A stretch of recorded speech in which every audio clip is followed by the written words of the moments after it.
विनाश हो रहा है। सब लोग बोलते हैं राष्ट्रपति, प्रधानमंत्री, एमएलए, कलेक्टर, विकास विकास, लेकिन मैं इसे तमाम लोगों को कहना चाहूँगा कि आखिर विकास है क्या। 1986 ईस्वी में संयुक्त राष्ट्र की महासभा ने परिभाषा तय की है विकास की, जिसमें 9 अनुच्छेद हैं। अगर आप लोग उसको निकाल के पढ़ लीजिए 9 अनुच्छेद को, तो लगेगा कि जिसको हम विकास कह रहे हैं वो हमारा एक भ्रम है, वास्तव में वह कि विनाश है। और हमारी संस्कृति में भी आचार्य तुलसी ने लिखा है कि विकास के क्या क्या चीज़ें, लज्जा है, क्षमा है, ये सभी। तो उस दृष्टि से देखें वो उस बेईमानी, कहीं किसी को लज्जा नहीं है, सब समाप्त हो रहा है। और भारत के संविधान की बात करें तो अनुच्छेद 51 को में नदियों और तालाबों के संरक्षण की बात कही गई है।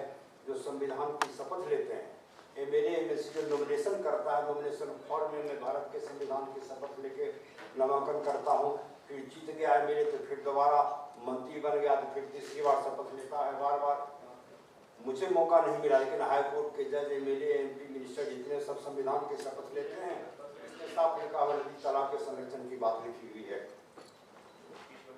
तो ये मैंने जब पहली बार सुना कि सेना के लोग इकट्ठा हो रहे हैं तो मुझे बड़ी खुशी हुई।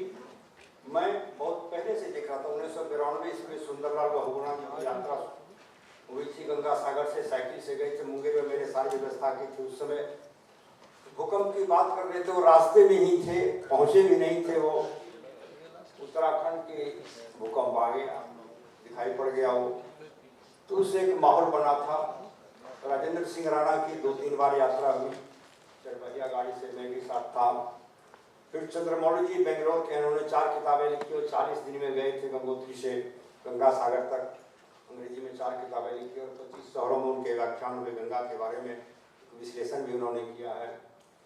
तापस दास की एक यात्रा हुई थी, 15 से 25 साल के करीब 30 लड़के लड़की चले वहाँ से उत्तराखंड से गंगा सागर गए थे, साइकिल से गए थे, पैदल वाले साइकिल से चलाते हुए। उसकी सारी व्यवस्था मैंने पटना से लेकर बंगाल के बॉर्डर तक की व्यवस्था मैंने विभिन्न शहरों में करवाई थी।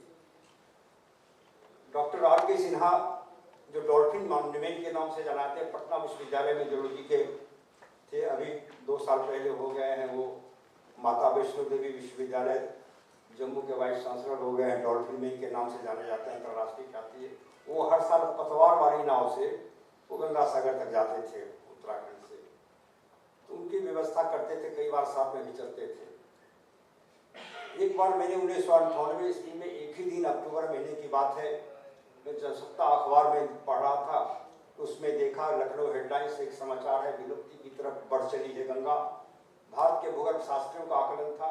उसी दिन अंग्रेजी के अखबार हिंदुस्तान टाइम्स में बेजिंग हेडलाइन से एक समाचार प्रसारित हुआ, एक छपा हुआ था, जिसमें चीन के भूगर्भ शास्त्रियों का आकलन था।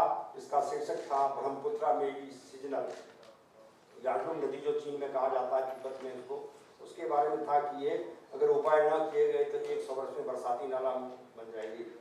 मैं अपने मित्र भागीश झा और उनके छोटे भाई राजेश झा जो आकाशवाणी के डायरेक्टर हैं, उसमें डिप्टी डायरेक्टर थे सूचना पर, उनके साथ गया सेवा भवन में। सेंट्रल वाटर कमीशन के चेयरमैन A.T. मोहिले से मिला, दोनों अखबार मैंने दिखलाए कि देखिए आपका क्या कहना है। उन्होंने कहा हम लोग भी सोचते हैं, ये ब्रह्मपुत्र वाले, चीन वाले कह रहे हैं 100 साल में बरसाती नाला बन जाएगी और गंगा तो 60 वर्ष के अंदर बरसाती, 1998 अक्टूबर की बात है। तो ये बरसाती नाला बनती जा रही। इस तरह से हमने देखा बचपन में। मेरा घर जहाँ पर है 1 किलोमीटर उत्तर दिशा में बागमती है, 3 किलोमीटर उत्तर में कोसी है और 3 किलोमीटर दक्षिण में गंडक है और 5 किलोमीटर पर गंगा है। तो सारी नदियों को हम बचपन से देखते आ रहे हैं। मैं देखता था गंगा को इस किनारे से उस किनारे 2 किलोमीटर की चौड़ाई में मुंगेर में, और अब दोनों तरफ जो है गंगा बहती है, बीच में एक बालू का पहाड़ हो गया। वहाँ देखिए मोकामा सिमरिया में, देखिए भागलपुर में, ये कहाँ से आ गए पहाड़, ये मिट्टी और बालू के। दरअसल कोई युद्ध जब होता है तो हारने वालों को कीमत चुकानी ही पड़ती है और जीतने वालों को भी कहीं न कहीं कीमत चुकानी पड़ती है। तो उन्हें 62 युद्ध के बाद जो बेतरतीब ढंग से सड़कें बनाई गई उत्तराखंड में चीन की सीमा तक पहुंचने के लिए, बरौनी से गुवाहाटी तक सड़क नहीं थी, उसके लिए सड़कें बनाई गई। उत्तराखंड में खास करके जो सड़कें बनी, बेतरतीब ढंग से डायनामाइट का प्रयोग और करोड़ों वृक्ष काटे गए।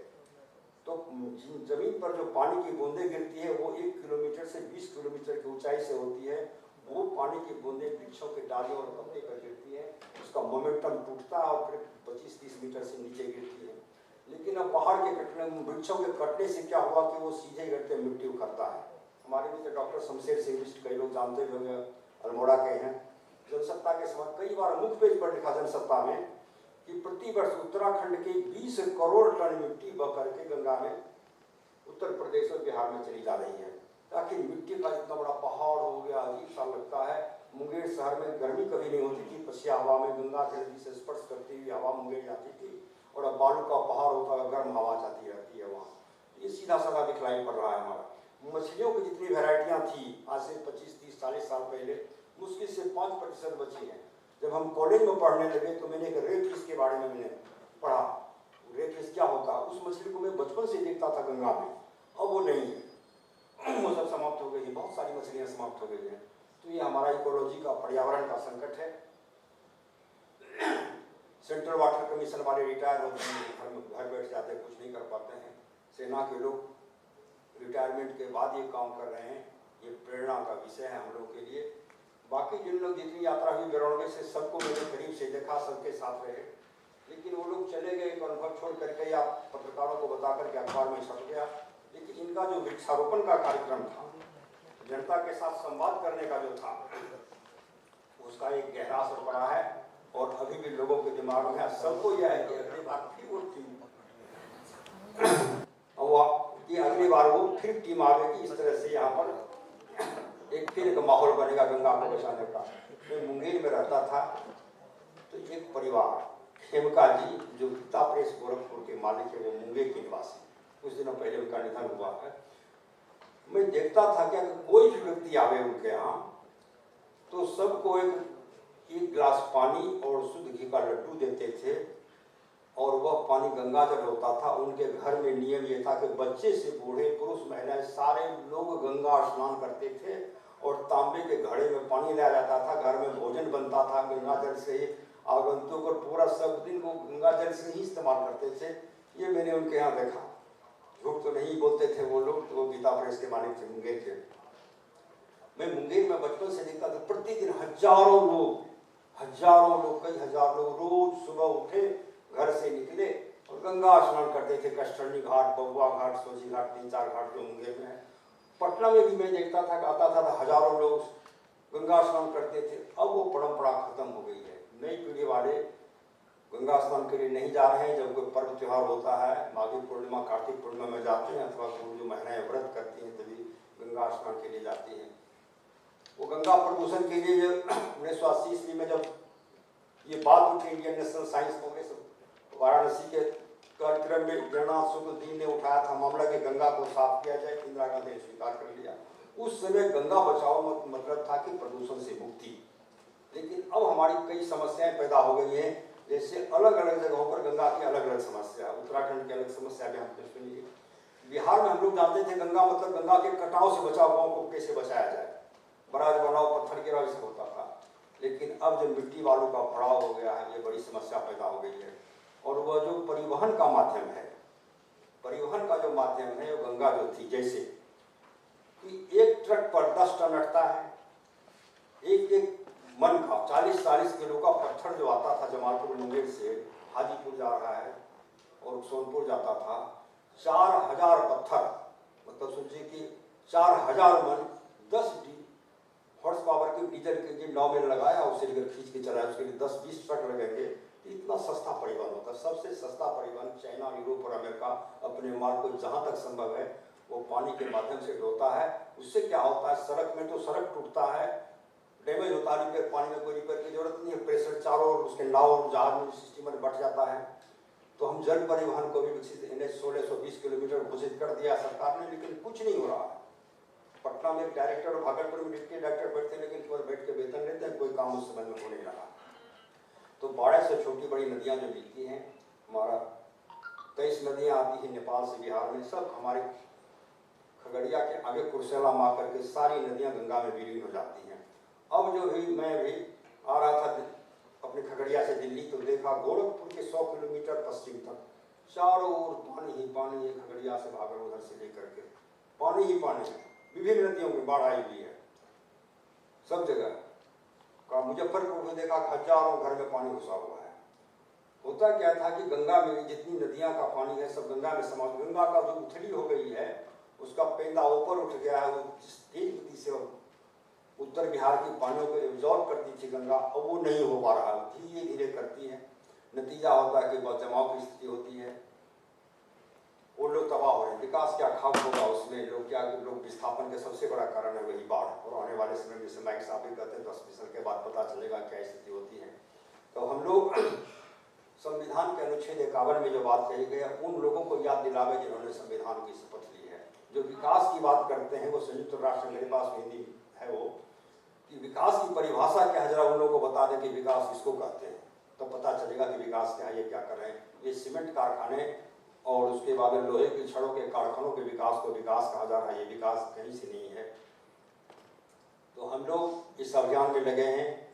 वृक्षारोपण बहुत अच्छा है, प्रदूषण की मैपिंग कर रही है। सबसे बड़ी बात है कि जन जागरूकता से जो काम होगा, जनता जीतेगी तभी होगा।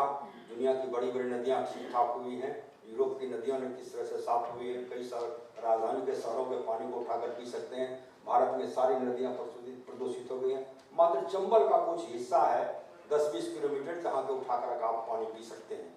और गंगा को केवल यह ना समझा जाए उत्तराखंड से आता है। वो जो अरवरी नदी है राजस्थान में, जो राजेंद्र सिंह राणा ने पुनर्जीवित किया है, वो नदी जाके समाप्त होती है चंबल में। और वो समझिए कि अलवर जिला का पानी गया चंबल में, चंबल का पानी चला गया कहाँ, तो जमुना में, जमुना इलाहाबाद में चली गई, वहाँ गंगा में, और मेरे खगड़िया मुंगेर में पानी चला जाता है। इतने बड़ा जलग्रहण क्षेत्र है। अगर हम रास्ते में किसी भी नदी को प्रदूषित, पहले तो गंगा वाला काम हो जाइए, उसके बाद उसकी जो सहायक नदी है जिसका पानी मिलता है उसमें, ये जो लोग उत्तराखंड में नदी को गंगा को देखते हैं अथवा यहाँ गढ़मुक्तेश्वर में देखते हैं गंगा को, अगर वो जाएंगे उधर और पूरब बढ़ेंगे मुंगेर की तरफ जाएंगे तो तब पता चलेगा कि वहाँ की गंगा क्या है, वहाँ की समस्या क्या है।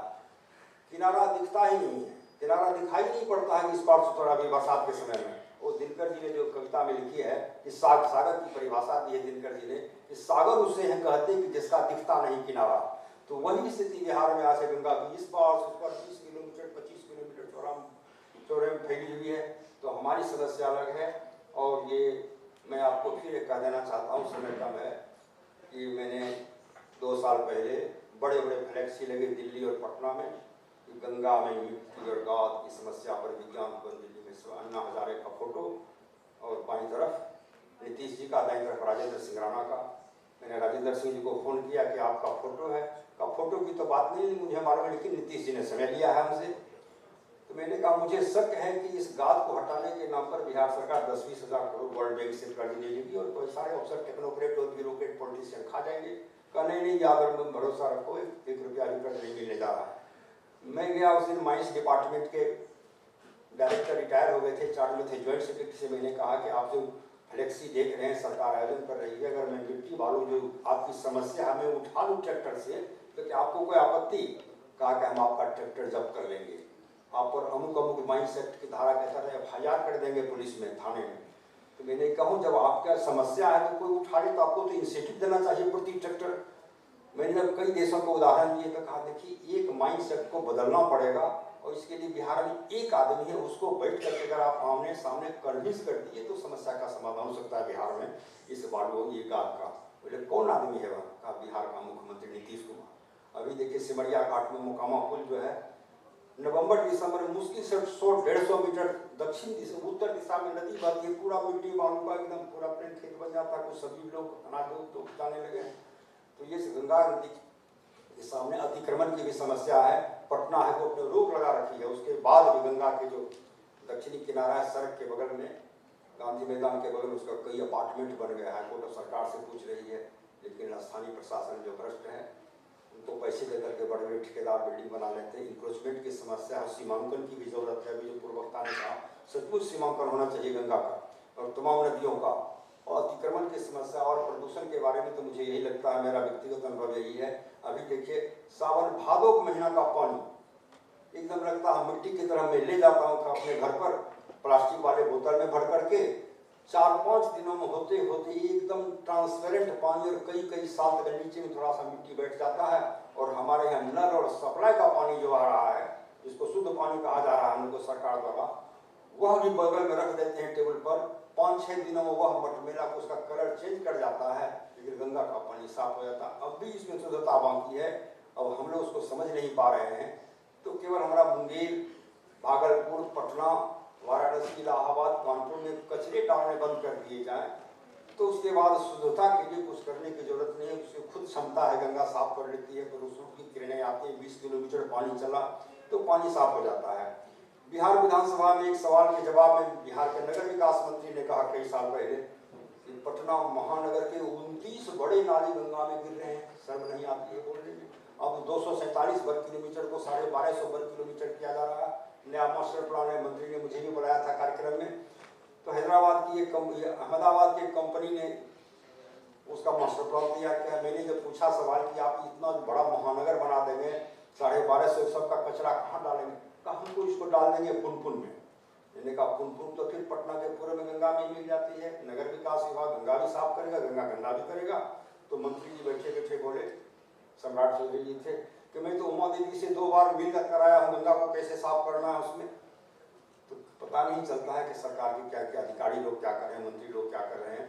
लेकिन हम लोग जागरूक हैं, सरकार वही करती है, मंत्री वही करते हैं जब वो अपने हित के लिए कोई भी सरकार करती है। जब जिस समय लगेगा कि आरक्षण देने से हमारी सरकार बचेगी तो आरक्षण दे देगा। जिस दिन लगेगा कि आरक्षण खत्म करने से ही सरकार बचेगी तो कर देगा। जिस दिन लगेगा कि गंगा का मुद्दा है कि जनता में पर, तो वही लोग आगे आ जाएंगे, हमारे नेता मंत्री लोग, हम गंगा को बचाने के लिए पहली पांव में खड़े हैं। ये जनता की जागरूकता सबसे बड़ी चीज़ है और आप लोग जगाने के लिए मैं आप लोग